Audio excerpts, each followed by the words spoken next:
life, nigga.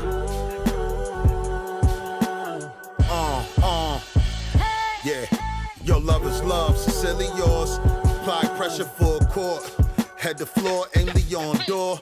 Cop and make sure that cake raw. My samples come with a free natty. They know it's me, they fuck with me gladly. I'm crack spot savvy. The bag's big enough so the runners can eat. Big dimes finesse the white boys for 20 apiece. Lay my sins on the cross, please, Lord, forgive me. Pressure bust pipes open wide once applied though. Me and my dough coincides. You know the cash rules don't apply to those with no grind. See me and your kind on the line. Where you repping? You know what I'm saying? For those that might not know, for those that do know, they could get their props. And for those that just fall in between, you know what I'm saying? Either throw it up or not. Yeah. As you motherfuckers know, this is Jay Black, repping motherfucking Rochester, New York. Motherfucking front row, cold summers, new crack era. You know what I mean? And that's how I'm moving around, man.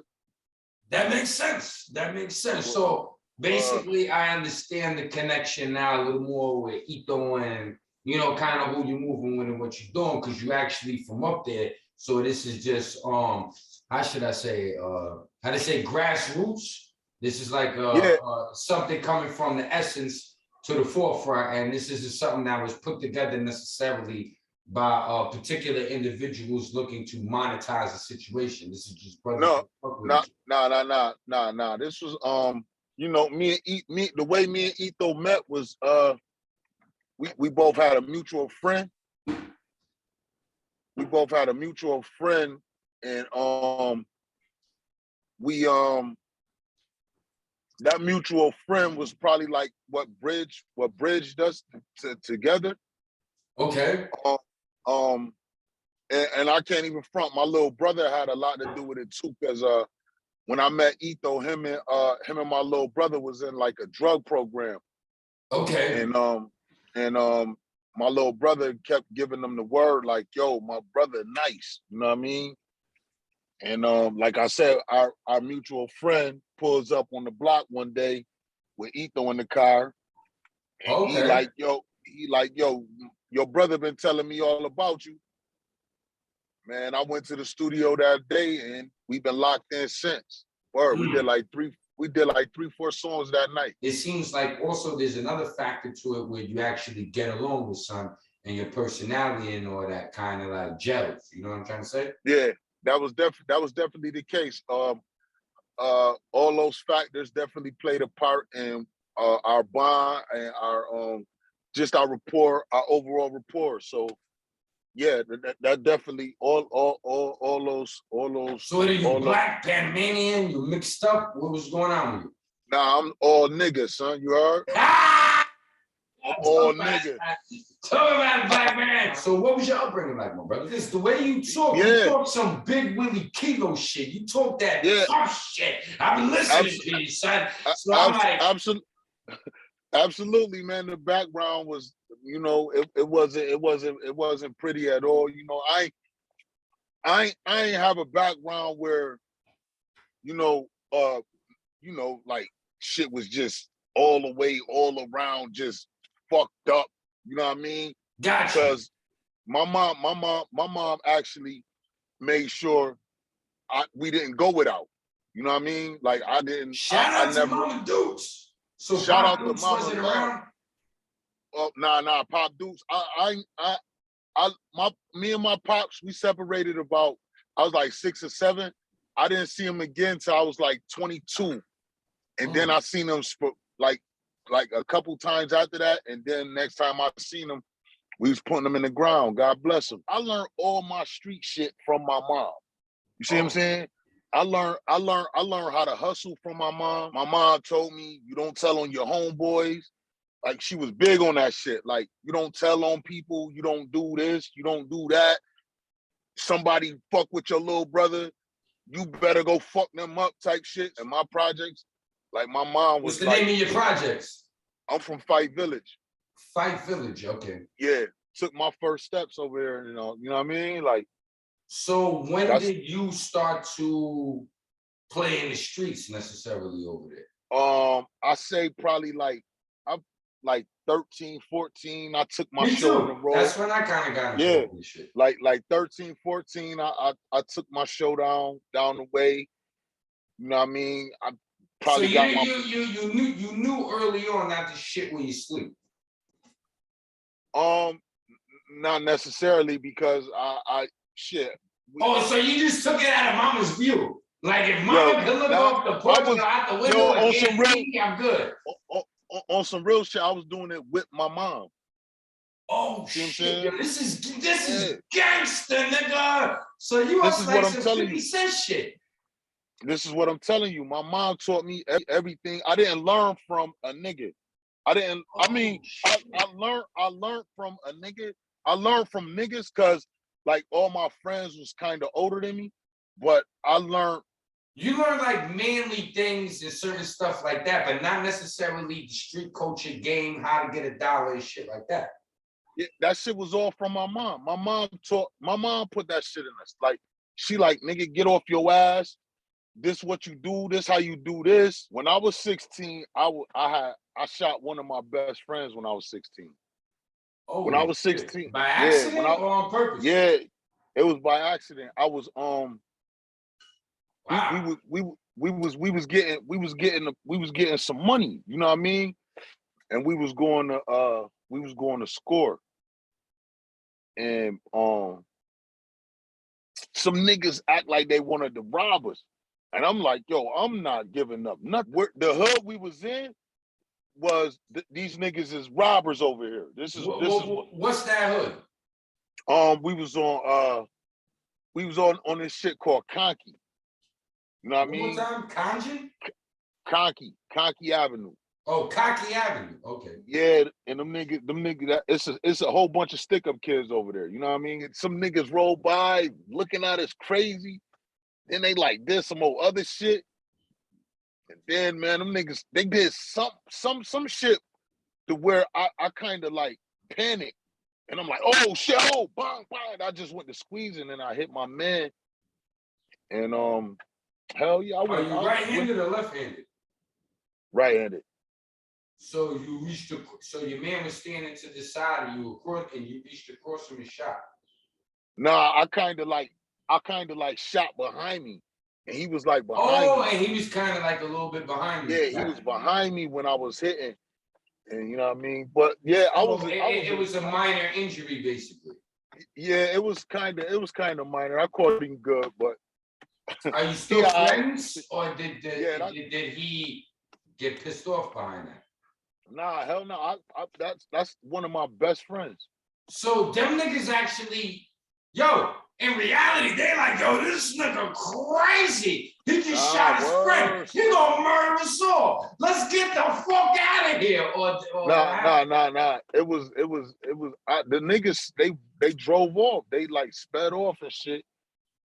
And my man went to the spittle. So now when your friend gets to the hospital, what does he say? He didn't say nothing.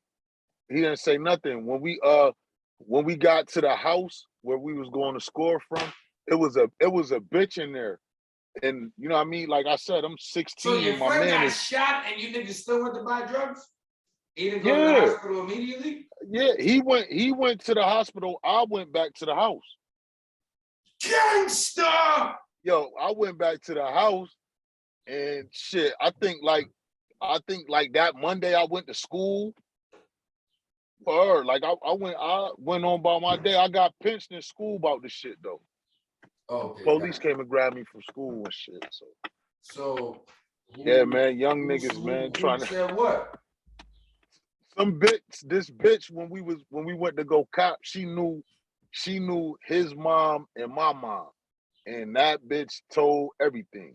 I went to DFY, and then after that they took me out, and I went to matter of fact, I didn't. Yo, how the fuck that shit went? Yo, I went to I went to DFY, and then they let me out. and I went out. They put me on 5 years probation for the shit. And then Yeah. basically, what was your what was your progression after that? Knowing you were on probation, then is that when you picked up the rhyme pad or like? Yeah, on some real shit. So I was a big Wu-Tang fan. Like Gotcha. around that time, I was a big Wu-Tang fan, and this is Wu when meth was on fire. Like when around that time, like I was that to album. Cal, son. Yeah. I was a real big. I fucked around and met him and all that shit. Like I was fucking like I was the biggest Wu-Tang fan around this bitch. They made me. Meth made me want to rap. Like I was like, fuck that. Like, who was the person that saw your talent and say, yo, Black, let's do this, son? Or like say, yo, I fuck with your rhymes, rhyme with me. Because we all started a group. I'm gonna be honest. So like so you know, I was putting out my little brother is actually, you know, he the first one to hear what I write. You know what I mean? So my little brother, he kept telling me like, nah, Black, you nice. I'm telling you. You know what I mean? He was like the one, but it wasn't until I got with Etho. When I got with Etho, it went from here to now I really believe, and I'm like, yo, we probably could make millions off this shit. I started entertaining the dream way more. What's your most notable feature or project? You know what I'm saying? My most notable, man. And then also the second part of the question was, what's the most slept on feature or project that you've put together that you think is stellar, but at times maybe it doesn't get the recognition that it's this shit I did with Willie the Kid. Shout out to Willie. It's this joint I did with Willie. Matter of fact, it's Willie and Flea on. Is it called Fourth Quarter? Nah, it's called is it called Fourth Quarter? I thought it was called Overtime. Oh no. I might be looking at two different songs. Go ahead. But it's one of them. It's either. Let me look it up because I got my phone right here. So you talk your talk, but I'll look it up. Cause I think because that was how we went about it. We had Fourth Quarter and then the next one was Overtime. You know what I mean? And it's me, Willie, and Flea. But I think that's one of the illest. That's one of the most slept on features I got with an artist. I think that's slept on, and I think the other one I did with Flea and Etho is slept on. That verse right there that I mentioned earlier that my man had. Free the Real. I think that verse gets slept on, boy. I aired that shit out. Said, yo, son snapped on that. Yeah, I blacked on that shit for real. Word. So what do you think's your most notable song to individuals though?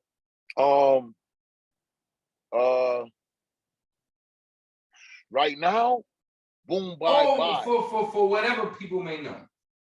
Man, this shit I just let go. Boom Bye Bye. This is like the best release. This is the best response I got from a song. Okay, got you. So this is not really your commercial joint, but like on a commercial level, this is the track that really vibrated with people and did a lot of numbers. Hell yeah, man. My shit, they got me on the radio. I'm on a couple radio stations. I'm getting rotations on that. My shit about to be played in this movie. I just recently, I'm about to do a tape with Doo-Wop. Oh, nice. You know, yeah, we about to do one with Doo-Wop, and Doo-Wop he caught wind of that shit. More than likely my shit gonna be on that Tony Touch Shade 4-5 session. Yeah, man, like yo, I got a good response. But the whole thing is that I got all this response, and you know, I do all the legwork myself. I connect the dots. I didn't ask nobody to do nothing. The music solely spoke for itself. Like I just reached out. The motherfuckers like, yo, I got a joint. I'm like, yo, check it out. If you like it, fuck with it. And everybody I sent to showed me love. Drewski, shout out to Drewski, motherfucking DJ Ease. That's young MA DJ. All these they all show me love, man. Everybody, like, you know what I mean? Couple motherfuckers in the A. Yeah, I just got a real good response from the shit. And like I said, it was just me connecting the dots, me reaching out. So what you know went I mean? into you making that record? Like, what were you feeling that night? Or that afternoon or that morning? I'm I don't know your recording process. I'm gonna be honest. This nigga Because Etho. one thing that I respected about Nipsey Hussle, he was like, yo,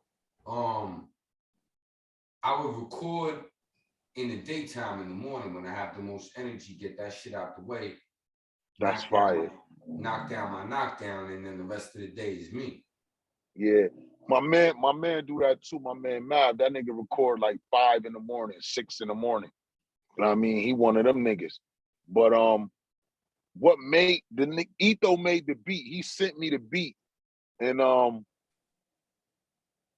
when I heard the beat, I was like, "Yo, this shit sound like I want to get some money." So I kind of made the verse not too over rappy, not too fucking not too much like wordplay.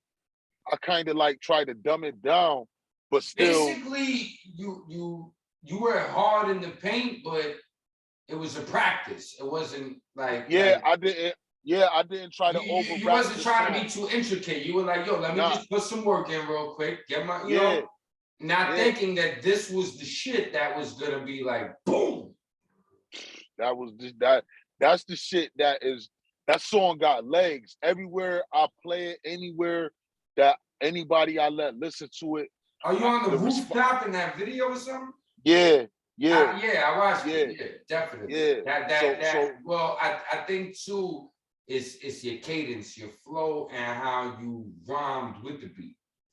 Yeah. At the same time, because there's a lot of different people that could have chopped it up in a different type of way, but I think you represented it in a real New York fashion. You kept the gangster, you kept the gutter, you kept it tough. You know what I'm saying? Yeah. And people really, like, at the end of the day, how you gonna hate on some shit like that? Nah, and thank you. That shit was that was definitely the approach. Just trying to keep it on some don't go too crazy.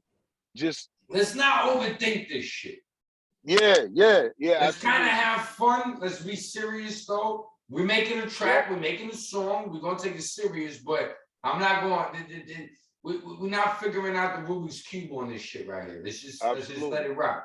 And you being carefree and kind of just whatever, that was something that vibrated with the people. So because I always tell people, because I brought up Nipsey Hussle because those were some of the first videos that I did like 300,000, 250,000. Yo, not to cut you off. That's how I first caught you. This is how. Oh, word! What? Yo, word is born. I watched the Nipsey Hussle video, like when he passed, and you had gave like I don't want to say a review, but you kind of like did like you gave like a investigative report of what happened. Yeah. You gave one, and I caught that shit. Yep. Word is born. Yeah, and those are the videos that like blew my channel up. And I didn't really understand how YouTube worked. Because I'm not gonna say I'm the biggest street person, but I'm street oriented in my moral system. So I was like, I started feeling bad that, damn, I keep talking about this brother and he's fucking dead. But now I'm getting money off of keep talking about him. And initially, you know what was so crazy? I'm not gonna get into it, but a family member of the guy who killed him watched my show. Word. And reached out to me and was like, word.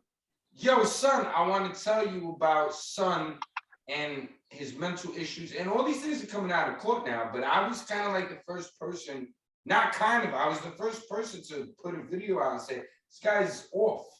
Not excusing what he did, but this guy has issues. And then on the flip side of the coin, then the other Crips tapped in with me and were like, oh, he's trying to do this and that. So I really tried to paint both sides very fairly. But then I started finding myself in a situation. I'm not a gangbanger. I'm a low life. I rock low. I do my shit. You know, I'm Uncle Nick. I'm from the Lower East Side. I'm not. So I started finding myself in a weird space with a moral compass saying, what do I really want to do with this? Because I'm making money off this guy, but I see everybody making money off this guy. Like, let me go in this direction. And I think a lot of people didn't like that because they wanted me to keep going. They wanted me to keep digging in, but I didn't understand that part of YouTube because I was looking at this shit from a different perspective. And I was like, yo, I don't want to be like a fucking leech or something. Like, you can't do that in the real world. Just keep like milking somebody's shit and you're not really contributing anything back towards what they have going on. So I wanted to carry on with other stories, thinking that YouTube would still love me. But that was the case, sir. You understand? Then I had to learn the hard way. I really want to promote my new shit. You know what I mean? Like, my new shit that I'm coming out with is called First Flight. It's fully produced by Etho. I think this is like some of my best work.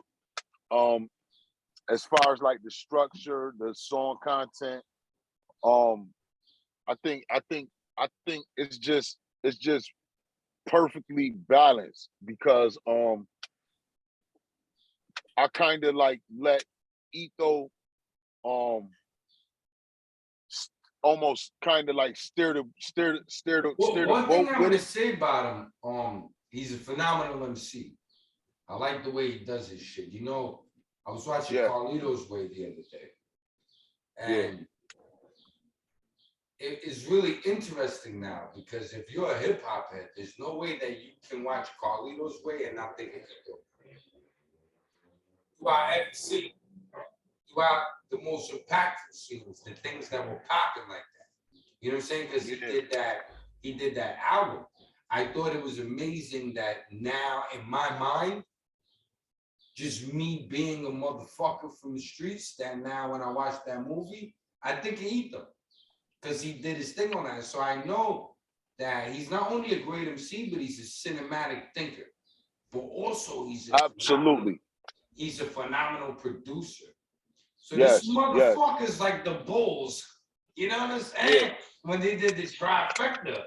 You know what I'm saying? Like he's really got it together. And that's why I kind of let him like steer the boat with the shit because I trust his ear. I trust his ear. I trust his opinion. The nigga is fucking musically fucking gifted. You know what I mean? So that's kind of like a luxury. He's not. This is basically like you dealing with an A1 motherfucker with the butter tan cook up, and this shit never goes back. Like you can't lose with this motherfucker. You understand? That's what I'm saying. Like it's kind of a luxury for me because he listens to me as a fan, and he listens to me from a producer standpoint. And as a consumer, what's your current situation right now? Like, are you a free agent? Well, I always. Are you signed to a deal? Like, how does that materialize for you at this point in your career? And does it work for you or not work for you? What's going on? I got a situation on the table and shit. I'm not sure if I'm gonna take it or not because contractually it just didn't really it didn't make sense. It kind of made sense, but I mean the money that was involved in it was like kind of like peanuts. Yeah, because it really didn't make no sense. So, you know, I'm like I said, I'm just on my own leg work. I'm putting all my money into my shit, my videos, my mixing sessions, everything that shit goes through me. So vinyls, physicals. I pay for Well, everything. see, that's one thing that I noticed that Griselda and Flea, me and Flea sat down for an interview, and he was like, for all these niggas that's mad and this and that, how do you protect your neck, boss, so keep it free? It's always a nigga that it's listen, you could be the toughest motherfucker ever and somebody gonna test you. A motherfucker just shot water on Mike Tyson. See what I'm saying? Somebody gonna test you. You know what I mean? So what you need to do is always be prepared to be tested. And you gotta make your mind up that, listen, I'll go to jail today if a nigga try to play me. That's how I go. That's how I feel every day. I feel like a nigga try to fade me, a nigga try to anything hurt me, I'm gonna do whatever I gotta do to let you know that that was a bad move. I ain't the toughest nigga, but I ain't no sucker. I ain't never been no sucker. So, you know what I mean? That's just how I move. That's just how I move. That's how I think. I don't look for trouble. I don't start trouble. I don't disrespect niggas. I don't do none of that shit. So that's why I can't tolerate it, because that's not the energy that I give out. I don't give out energy. I don't disrespect niggas. So if a nigga disrespect me, I'm gonna just take it to the extreme to show him that I ain't the nigga to be disrespecting, because I don't even disrespect niggas. I got the shit in me that I could turn on whatever I need to turn on like that. And every man need to have that shit in them as well. You don't have to be disrespectful. You don't got to be super gangster, none of that shit. But you do have to have something in you that at the fucking drop of a fucking dime, you activate and bitch, it's whatever. You see what I'm saying? You gotta have that. Even as a man, like, I don't know if you got kids, but if your Nah, kids, I don't. I just got pit bulls. but I'm saying, like, if But I love them to death. I smoke a nigga over my dogs. I seen some of that shit too. But I'm just saying, like, as a man, and one of your kids come to you like, Daddy, this nigga did this, that, and the third. Instantly, it everything goes off. Now it's time to get busy. Show niggas that it's not a fucking game. You need to be able to activate. You know what I mean? Yo, you know what? You know what's crazy is that's like, the older you get, the weirder that space becomes to be in. I was just gonna say, yeah. Word. Right. That's a strange place to be in, because, like you said earlier, you like, yo, I'm at an age where I really don't got the 15, 20 to give these crackers. You see what I'm saying? Straight I really up, don't got that. I'm gonna come out an old nigga. But you're not letting nobody disrespect you. You're not letting you're not letting nobody bring harm to you without having to defend yourself. And you know, defending yourself could potentially put you away. K Slay just passed away. You know what I'm saying? Oh man. And R.I.P. the son. You know what I'm saying? From East River, I used to be in El Barrio a lot. And yo, I hate when people. East River, what? That's Harlem, right? That's Harlem, right? Yeah, East River. That's First Avenue. I'm in Fifth. So where you from? I'm from H Street, Avenue D, 765 FDR Drive, apartment 11E. Okay. That's where Flea, he was over there more on 14th Street. On that side, he was more up to Flea from Queens though, right? Yeah, he from Queens, but when his I believe his mother, his old Earth, died, he went out, because we did our interview, he went out with his sister who was living at LES. Okay. And you know, his pops was doing his things in Far Rockaway, you know what I'm saying? Okay. So that's when there's a joint when I bumped into West Side Gun and all them in the Delancey. And then Flea was there, he seen me and how I was rolling and how I present myself. Now I'm a little bit crazy sometimes, you know what I'm saying? But I'm a good person, you know what I'm saying? at the end of the day. You know, my spirit, my energy is good. But, you know, that parlayed us to doing an interview. That's when I realized that he was from the hood, XYZ. And I was like, oh shit, this is a perfect situation, combination. You know what I'm saying? Of us coming together to break down the interview. And you got a lot of songs with some, so it makes sense. Yeah, Um, Flea, that's fair. what's the thing that stood out to you about the homie, and what made you gravitate to his style or his particular brand of hip hop? You talk about Slay? Yeah. Man, you know what I like? Man, cause you know, um, I was a I was a I was a mixtape fucking nigga fucking general. I used to be in the mixtape. So Slay, uh Clue, Envy, not even Envy. Cause I ain't really like Envy tapes. I ain't think them shits was hitting like Nah, a it Slay. wasn't hitting that like Slay shit. Nah, they wasn't hitting like a Slay or like a Clue. You know what I mean? But shout out to Envy though, cause I might be on the Breakfast Club. Well, no. Days. He just doing Word. I was just gonna roast the shit out of him because he Nah, was like, nah. you know, my wife was like, yo, she been faking orgasms for 10 years. And I was like, yo, son, Yeah, that's what wild. type of That's shit wild is right that? But that's a whole nother conversation. But I realized they're selling a book, they're doing it. Cause you know, that's what I do. I make jokes, I roast people. But I said, damn, Yeah. son. Like that's some horrible shit to admit. You know what I'm trying to say? Yeah, that's Like, but crazy. anyhow, shout out to DJ Envy though. Continue to do Yeah. your thing. I hope your book does well. And I think that people don't mind throwing themselves under the bus for their wife to make fun of themselves to make 10 million. So if that's the case, even though whatever, maybe he busted her ass. But if he has to say, yo, I done satisfy her for 10 years and that brings 10 million, hey, who am I to not the situation? The Slay shit, it's kind of like when we lost DMX. You know what I mean? It's like these are heroes.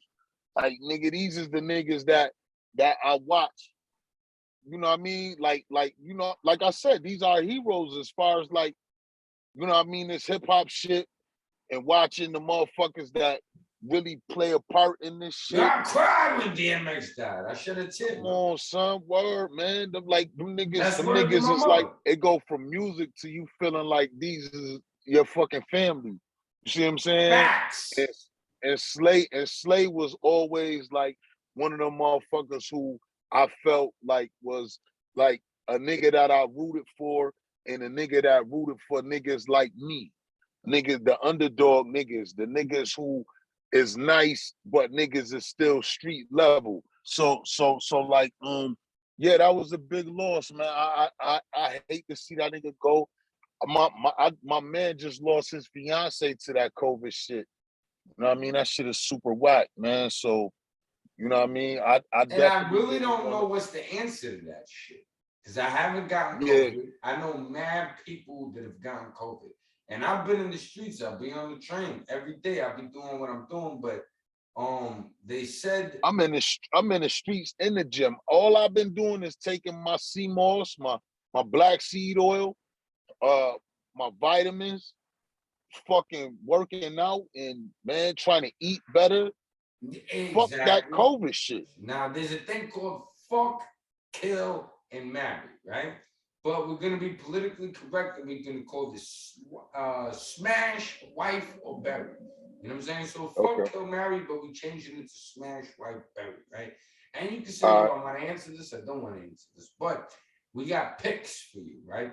So now we got Olivia from G Unit, right? We also got Pinky, the porn star, before she became a refrigerator. She's a fat bitch, man. This ain't shout out to her. Right. But and then you got the mystic, the one that fucks everybody's mind up. Erykah Badu. What is Jay Black doing? We got Olivia. We got Pinky. And we got Erykah Badu.